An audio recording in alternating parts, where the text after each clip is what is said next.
ഇന്ന് 4/3/2026. സമയം ഇപ്പം 3 മണിയാവാറായി ഏട്ടാ വൈകുന്നേരം. മീൻ കച്ചവടമൊന്നുമില്ല, വരുമാനവും ഇല്ല. അപ്പോൾ അതുകൊണ്ട് വിചാരിച്ചേ, അതുകൊണ്ട് ഇതിൽ കുറച്ച് മാങ്ങ വയ്ക്കുന്നു ഏട്ടാ. വീട്ടിലേ ഒരു താളിമരമുണ്ട്. അപ്പോൾ ആ മാവിൽ മാങ്ങ വയ്ക്കുന്നുണ്ട് ഏട്ടാ. അപ്പോൾ അത് പറിച്ചിട്ട് ആവശ്യക്കാർ കൊണ്ട് കൊടുക്കാം. 1.5 കിലോ 50, 3 കിലോ 100 രൂപ. അപ്പോൾ ആ ആവശ്യകത ആർക്കെങ്കിലും ഉണ്ടെങ്കിലേ കൊടുക്കാൻ വിചാരിച്ച്. ആവശ്യക്കാരുണ്ടെങ്കിൽ കൊടുത്താൽ ചിലവുള്ള പൈസ കിട്ടുമല്ലോ. നോക്കാം. ഇത് വാപ്പുമാട്ട മാവാണ് ഏട്ടാ. വാപ്പാടെ ഉമ്മാട്ട മാവാണ്. എൻ്റെ വെള്ളം ഒഴിക്കുന്നത് വാപ്പായാണ് ഏട്ടാ. പക്ഷെ ആദായം കൊണ്ടുവന്ന ഇപ്പം ഞാനാണ്. കുറച്ച് മാങ്ങ നിൽക്കുന്നു ഏട്ടാ. നോക്കാം, പറിച്ച് നോക്കാം, എത്ര കിലോ ഉണ്ടോ നോക്കാം. നോക്കിയിട്ട് ആവശ്യക്കാർ കൊണ്ട് കൊടുക്കാം.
കുറച്ച് മാങ്ങയെ പറിച്ചോളൂ കേട്ടാ.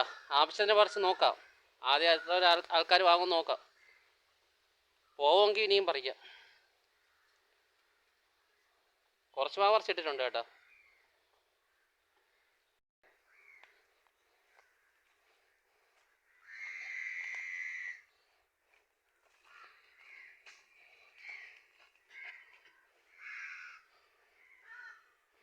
അത്യാവശ്യം കുറച്ച് മാങ്ങ പറിച്ചിട്ടിട്ടുണ്ട് കേട്ടാ. ഇതെല്ലാം പറക്കി എടുത്തിട്ടേ വിളഞ്ഞ് നോക്കി കൊടുക്കാം. ഒരു 10 കിലോ അടുപ്പിച്ച് ഓർഡറുണ്ട്. അപ്പം അത് കൊടുത്തിട്ട് ബാക്കി നമുക്ക് ആർക്കെങ്കിലും വേണമെന്ന് ചോദിക്കാം. അതല്ലെങ്കിൽ ബാക്കി ഉപ്പിലിടാം, വീട്ടിൽ തന്നെ ഉപ്പിലിടാം. ഇവിടെ വലിയ കലവ് കഴുകി വെച്ചേക്കുന്നു ഉപ്പിലിടാൻ വേണ്ടിയേ വീട്ടുകാർ. അപ്പോൾ അങ്ങനെയാണെങ്കിൽ ഉപ്പിലിടാം. നോക്കാം എന്തായാലും. നമുക്ക് വേണ്ട ഒരു ചെരുവ് മാങ്ങ കൊടുക്കാൻ കിട്ടിയിട്ടുണ്ട് കേട്ടോ. പറിച്ചതിൽ ഒരു ചെരുവ് മാങ്ങ കൊടുക്കാൻ കിട്ടിയിട്ടുണ്ട് കേട്ടോ. വേണ്ട ഈ ഇരിക്കണ മാങ്ങ ഉപ്പിലിടാനും വീട്ടിൽ ഉപ്പിലിടാനേ ഒരു വലിയ ചരുവൊക്കെ ഒന്ന് കഴുകി വെച്ചേക്കാണ്. വലിയ വൈഫേ ഉപ്പിലിടണമെന്ന്. അങ്ങനെ രാവിലെ എണീച്ച് കഴിയൊക്കെ വെച്ച് ഉപ്പിലിട്ട് കഴിക്കട്ടെ വരും. ഇത് നമുക്ക് കൊടുത്ത് കായിയാക്കാം.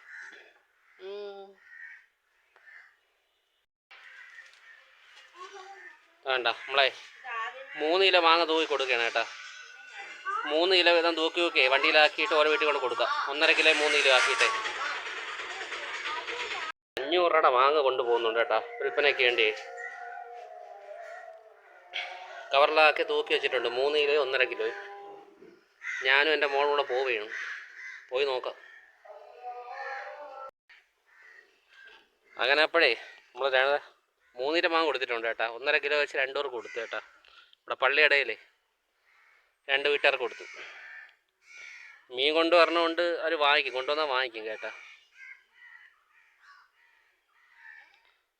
മാങ്ങ കൊണ്ടവർ കയറി പോയി, പൈസ എടുക്കാണ്ടി പോയി. അപ്പം 3 ഓവർ കൊടുത്തിട്ടുണ്ട് കേട്ടാ. ഇനി 350 രൂപയുടെ മാങ്ങ കൂടെ ഉള്ളൂ. 150 രൂപയുടെ മാങ്ങ കൊടുത്തു.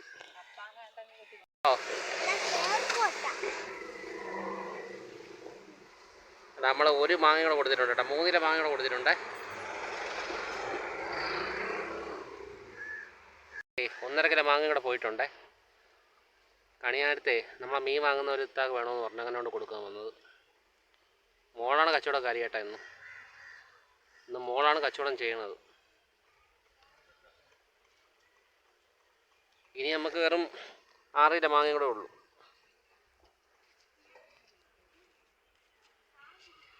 ഇവിടുത്തൊരു മാമനയ്ക്ക് ഒരു 6 കിലോ മാങ്ങ കൊടുക്കണമുണ്ടായിരുന്നു കേട്ടോ. പക്ഷെ അവിടെ എത്താൻ വേണ്ടിയിട്ട് ഇപ്പോൾ മാങ്ങ കൈവശം ഇല്ല, 3 കിലോ ഉള്ളൂ. അപ്പോൾ അതുകൊണ്ട് കഴക്കൂട്ടത്തെ മാമനയ്ക്ക് ഇനിയിപ്പോൾ നാളെ കൊടുക്കാം. ഇതിപ്പം വേറെ എവിടെയെങ്കിലും കൊടുക്കാം. കാരണം അവിടെ 6 കിലോയാണ് പറഞ്ഞത്. അപ്പോൾ 6 കിലോയിൽ 3 കിലോ ഇപ്പോൾ എൻ്റെ വേറെ പോയി, വേറൊരാൾ ആവശ്യപ്പെട്ട് വാങ്ങിച്ച്. അപ്പോൾ നാളെ കഴക്കൂട്ടത്തെ മാമനെ കൊണ്ട് കൊടുക്കാം. എന്നിട്ട് നാളെ പറിച്ചിട്ടേ ഇതിപ്പം വേറെ ആർക്കെങ്കിലും കൊടുക്കാം, ആവശ്യക്കാരുണ്ടെങ്കിൽ കൊടുക്കാം. മീൻ വാങ്ങുന്ന അമ്മയാണ് കേട്ടാ. അപ്പോൾ നമ്മളെ ലാസ്റ്റ് മാങ്ങ തീർന്നിട്ടുണ്ട്. അതുകൊണ്ട് ഈ അമ്മ നമ്മളെ സ്ഥിരം മീൻ വാങ്ങുന്ന അമ്മയാണ്. മാങ്ങ വാങ്ങിച്ചിട്ടുണ്ട് കേട്ടാ. തീർന്നിട്ടുണ്ട് കേട്ടോ മാങ്ങ. നമ്മളെ 15 കിലോ മാങ്ങ മാവിൽ നിന്ന് പറിച്ചായിരുന്നു കേട്ടാ. പറിച്ചതിൽ 15 കിലോ മാങ്ങയും കൊടുത്തു. 500 രൂപയുടെ മാങ്ങ കൊടുത്തു കേട്ടാ. ഇനിയിപ്പോൾ ഒരു ചേട്ടനേക്ക് 200 രൂപയുടെ മാങ്ങ കൊടുക്കണം. അത് നാളെ പറിച്ച് കൊടുക്കാം. എന്തായാലും മാങ്ങ പറിച്ചുകൊണ്ട് പോയപ്പോഴേ വാങ്ങിക്കാൻ ആളുണ്ടായിരുന്നു. മീൻ വാങ്ങുന്ന കസ്റ്റമർ തന്നെ വാങ്ങിക്കാനുണ്ടായിരുന്നു. എന്തായാലും സന്തോഷം. എന്തായാലും ഇതിനകത്ത് എനിക്കൊരു പ്രത്യേകം എടുത്തു പറയേണ്ട ഒരു കാര്യം എന്ന് പറയണതേ, എൻ്റെ വാപ്പുമ്മ നട്ട മാവാണ് കേട്ടാ. വാപ്പാണ് വെള്ളം ഒഴിച്ചത്. പക്ഷെ എൻ്റെ ഫലം കിട്ടിയത് എനിക്കാണ് കേട്ടാ. ഇതിൽ എടുത്തു പറയേണ്ട കാര്യം എന്ന് വെച്ചാൽ, സമ്പത്ത് കാലത്ത് തൈപ്പത്ത് വെച്ചാൽ ആപത്ത് കാലത്ത് കാപത്ത് തിന്നാം. പണ്ടത്തെ പഴഞ്ചൊല്ലൊക്കെ എന്ത് ഫലവത്തായി വരുന്നെന്ന് കണ്ട. ഇത് ഞാൻ പ്രഹസനം കാണിച്ചതൊന്നുമല്ല കേട്ടാ. സത്യത്തിൽ മീൻ കച്ചവടമൊന്നും ഇല്ല. മീൻ കച്ചവടം ഇല്ലാത്തതിനെ കൊണ്ട് കയ്യിൽ 5 പൈസയും ഇല്ല. അപ്പോൾ അതുകൊണ്ട് ഇറങ്ങി ചെയ്തതാണ്.